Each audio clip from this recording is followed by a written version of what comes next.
প্রথম সায়েন্সের পড়ালেখা করে মানে যখন সায়েন্সের গ্রুপে যাব তখন আমার অনেক ভয় কাজ করছে। সায়েন্সে পড়ার অনেক ইচ্ছে থাকা সত্ত্বেও আমার পরিবারের বন্ধুতার কারণে আমি সায়েন্সটা নিতে পারিনি, কারণ সায়েন্সে অনেক খরচ। সায়েন্সে বিভিন্ন জায়গায় প্রাইভেট পড়তে হয়, যে প্রাইভেটের খরচটা আমার পরিবার বহন করতে পারবে না।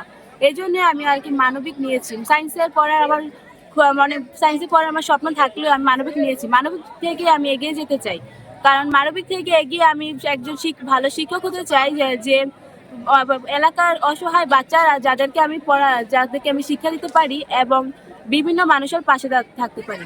আমি যখন প্রথম সায়েন্সের পড়ালেখা করে যখন সায়েন্সের গ্রুপে যাব তখন আমার অনেক ভয় কাজ করছে। আমার ভিতরে আমি কি সায়েন্স পারবো নাকি না পারবো, অনেক ভয় কাজ করতেছিল। তারপর আমি যখন ছোটবেলাতেই বিজ্ঞান এই মেলাতে আসি। আমার এই মেলাটা অনেক ভালো লাগে, বিভিন্ন জিনিস আমি শিখি, অনেক প্রজেক্ট দেখি, অনেক কিছু শিখি এখান থেকে। পরে আমার মাথায় ঢুকলো যে আমি সায়েন্স নিই। পরে আমি সায়েন্স নিলাম। সায়েন্স নেওয়ার পরে এখন রেগুলার আসি আরো বেশি করে। এখন সায়েন্স বিজ্ঞান মেলায় বিভিন্ন জিনিস দেখে আমি অনেক উৎসাহিত। আমার ভয় কেটে গেছে, ভিতরে ভয় কেটে গেছে। এখন আমি চেষ্টা করব যে এই সায়েন্স মেলাকে কেন্দ্র করে আমি আরো আমার লক্ষ্যে পৌঁছাবো। 9-এ ভর্তি হয়েছিলাম, তখন আর কি আমি সায়েন্সে পড়ার অনেক ইচ্ছা ছিল।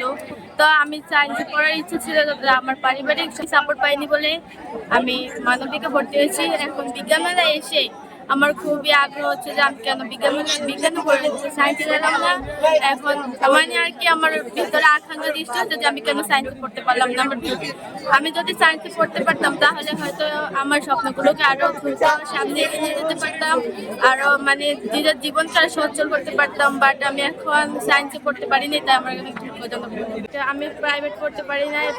সায়েন্সে গেলে তো প্রাইভেট পড়তে হয়, তো আমি প্রাইভেট পড়তে পারি না। বায়োলজি, কেমিস্ট্রি এগুলো তো প্রাইভেট পড়তে হয়। এগুলো যদি প্রাইভেট না পড়ে এগুলো তো নিজে পড়া যায় না। প্রাইভেট পড়ার আমার তো পারিবারিক সহযোগিতা নাই, তাই আমি পড়তে পারি না। এবং উচ্চ বিদ্যালয়ের শিক্ষার্থী। আমি অষ্টম শ্রেণী থেকে নবম শ্রেণীতে উত্তীর্ণ হয়েছি এবং নবম শ্রেণীতে গ্রুপ ভাগ হয় এবং আমি সেই সায়েন্স গ্রুপে গিয়েছি এবং সায়েন্সে গিয়ে আমি সর্বপ্রথম আজকে উপজেলা পর্যায়ে বিজ্ঞান মেলাতে এসেছি এবং এখানে আমি বিভিন্ন স্কুলের যে বিজ্ঞান মেলার যে বিজ্ঞান প্রযুক্তি তৈরি করেছে সেগুলো আমি দেখেছি।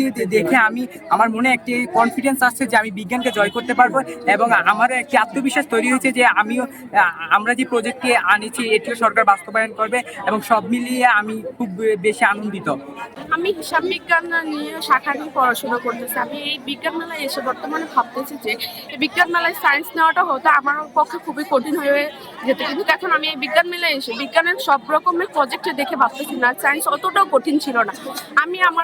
আমার লস হয়ে গেছে খুবই যে আমি এই বিজ্ঞান মেলায় এসে সায়েন্স নিয়ে কিছু বলতে পারছি না বা সায়েন্স নিয়ে কিছু করতে পারছি না। যদি আমি হয়তো সায়েন্সে যাইতাম তাহলে আমি এই বিজ্ঞান মেলায় এসে সবার ক্ষেত্রেই আমি অনেকগুলো সায়েন্সের প্রজেক্ট তৈরি করতে পারতাম।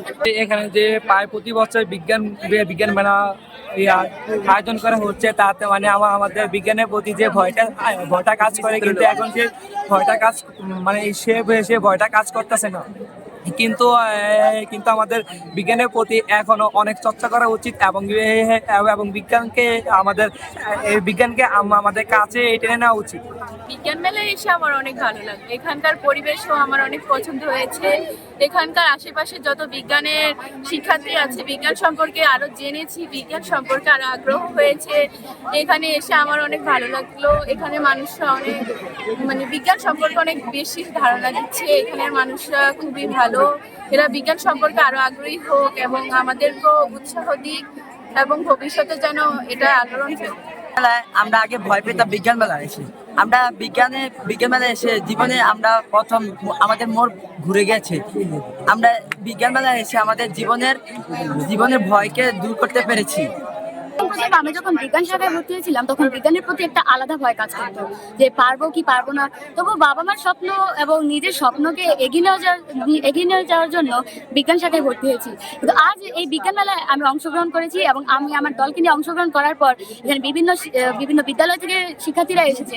তাদের সবার উপস্থাপনা এবং নিজেদের উপস্থাপনা দেখে আমার সত্যিই খুবই আনন্দ লাগছে এবং বিজ্ঞানটাকে এখন আমার খুবই সহজ মনে হচ্ছে। যেন বিজ্ঞান যদি বুঝি তাহলে সেটা সত্যিই সম্ভব। এবং আমার এই ভয় কাটিয়ে, বিজ্ঞানকে ভয় না পেয়ে ভয় কাটিয়ে বিজ্ঞানকে জয় করে দেশকে এগিয়ে নিয়ে যাওয়ার স্বপ্ন নিয়ে আমরা আজকে বিজ্ঞানের এই মেলায় অংশ নিয়েছি। বিজ্ঞান মেলা, দশম বিজ্ঞান অলিম্পিয়াড এবং দশম বিজ্ঞান কুইজ, 3টা প্রতিযোগিতা অংশগ্রহণ হচ্ছে।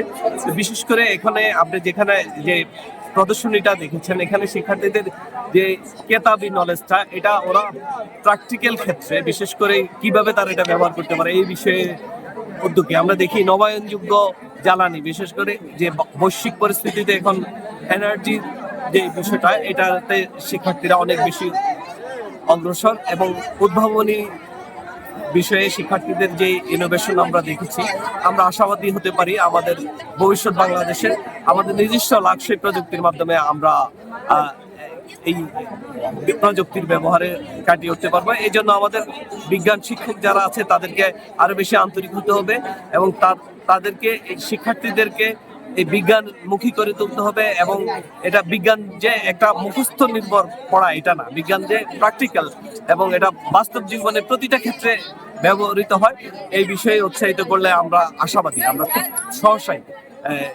বিজ্ঞানময় এবং আধুনিক বিশ্বের সাথে তাল মেলাতে পারব। আজকের এই মেলায় হাইমচর উপজেলায় সর্বমোট 10টি প্রতিষ্ঠান অংশগ্রহণ করেছেন। এর মধ্যে একটি কলেজ, বাকি 9টি হলো মাধ্যমিক বিদ্যালয়। এই বিজ্ঞান মেলার মূলত হলো যে এখানে বিজ্ঞান শিক্ষাকে উৎসাহিত করা, যেন বিজ্ঞান শিক্ষাটা আমাদের মধ্যে থেকে অনেকটা হারিয়ে গেছে, বিজ্ঞানে স্টুডেন্ট পাওয়া যাচ্ছে না। এই মেলার মাধ্যমে এটাই জানান দেওয়া হচ্ছে যে বিজ্ঞান শিক্ষার প্রয়োজন আছে, এই যে উদ্ভাবনে নতুন নতুন কীভাবে উদ্ভাবন করা যায়, এই জিনিসগুলো আমরা এই মেলার মাধ্যমে স্টুডেন্টরা নিয়ে আসে এবং এটাই আমরা এখানে বিভিন্ন স্কুলে শিক্ষার্থীরা এসে দেখে যেখানে উদ্বুদ্ধ হয়। সরকারের নির্দেশনা অনুযায়ী হাইমচর উপজেলা প্রশাসন কর্তৃক আজকে আয়োজিত হয়েছে। আপনারা যদি এই মাঠটাকে একটু অবলোকন করেন দেখতে পারবেন এখানে একটা প্রাণের উচ্ছ্বাস তৈরি হয়েছে, প্রাণের সঞ্চার তৈরি হয়েছে। বিজ্ঞান এবং প্রযুক্তিকে সমন্বয় করে একটি রাষ্ট্র, একটি দেশের যে সার্বিক কল্যাণ করা যায় এবং ইনোভেশনের মাধ্যমে যে নতুন নতুন প্রযুক্তি উদ্ভাবনের মাধ্যমে যে দেশের চলমান বিভিন্ন রকমের পরিস্থিতি, বৈশ্বিক প্রেক্ষাপটে তৈরিকৃত বিভিন্ন পরিস্থিতিকে মোকাবেলা করা যায়, আমাদের প্রযুক্তি মেলায় আমাদের যারা অংশগ্রহণকারী যারা শিক্ষার্থীবৃন্দ ছিল তাদের মাধ্যমে আপনারা এটা দেখতে পেয়েছেন। এখানে দেখেছেন আপনারা অনেক শিক্ষার্থীরা এনার্জি কনভার্সন, অনেকে নবায়নযোগ্য রিনিউয়েবল এনার্জিকে কীভাবে আরও উৎপাদন আরও বাড়ানো যায়, রিনিউয়েবল এনার্জিকে আরও কীভাবে গ্রাহক পর্যায়ে এটাকে আরও বেশি গ্রাহক বান্ধব করা যায় সেই প্রযুক্তিগুলোকে এখানে উপস্থাপন করেছেন। এটা নিতান্ত কিশোর, এদের চিন্তা ভাবনা, এদের যে ধ্যান ধারণা সেটা পাঠ্য বইয়ের বাইরেও ওরা বাস্তব ক্ষেত্রে প্র্যাকটিক্যাল ক্ষেত্রে কীভাবে প্রয়োগ করা যায় সেই বিষয়টা খুব সুন্দরভাবে উপস্থাপন করেছে। এখানে আমি দেখেছি প্র্যাকটিক্যাল ধারণার সাথে ওদের যে তাত্ত্বিক যে বিষয়ের যে মূল ধারণাগুলা, মৌলিক যে ধারণাগুলা, সে ধারণার সাথে কোনো সম্পর্ক আছে কিনা, ওদের সম্মুখ ধারণা আছে কিনা সেই মৌলিক ধারণা বিষয়ে, পদার্থবিজ্ঞান, রসায়ন বিজ্ঞান এবং জীববিজ্ঞানের যে মৌলিক বিষয়গুলো সেই বিষয়গুলো সম্পর্কে মৌলিক ধারণা আছে কিনা সেই বিষয়টা সুন্দরভাবে ওরা উপস্থাপন করেছে তাদের প্রায়োগিক উদ্ভাবনের মধ্য দিয়ে। তো আজকে এই হাইমচর উপজেলা প্রশাসন থেকে আয়োজিত 47তম বিজ্ঞান ও প্রযুক্তি মেলায় আমাদের উপজেলা প্রশাসন প্রাঙ্গণে এই ক্যাম্পাসে যে প্রাণের সঞ্চার হয়েছে, যে কিশোর কিশোরীদের যে মিলন মেলা তৈরি হয়েছে, আমি আশা করি এবং আমি খুবই আশাবাদী এই মিলন মেলার মাধ্যমে, এই কিশোর কিশোরীর মাধ্যমে আমাদের দেশ একটি প্রযুক্তি নির্ভর দেশ হবে এবং ভবিষ্যতে আগাম যে ধরনের আমাদের বৈশ্বিক প্রেক্ষাপটে আমাদের চ্যালেঞ্জ ফেস করব, সেই প্রযুক্তির মাধ্যমে, সেই উদ্ভাবনের মাধ্যমে আমাদের এই কিশোর কিশোরী এবং এই তরুণ প্রজন্মের মাধ্যমেই আমরা সেই চ্যালেঞ্জ ফেস করার জন্য, আমরা সেই চ্যালেঞ্জ মোকাবেলা করার জন্য আমরা সবসময় প্রস্তুত থাকবো। আমি আশাবাদ ব্যক্ত করছি আপনাদের সবাইকে 47তম বিজ্ঞান ও প্রযুক্তি মেলায় আপনারা যারা এখানে উপস্থিত ছিলেন সবাইকে ধন্যবাদ এবং কৃতজ্ঞতা জানাচ্ছি। সবাই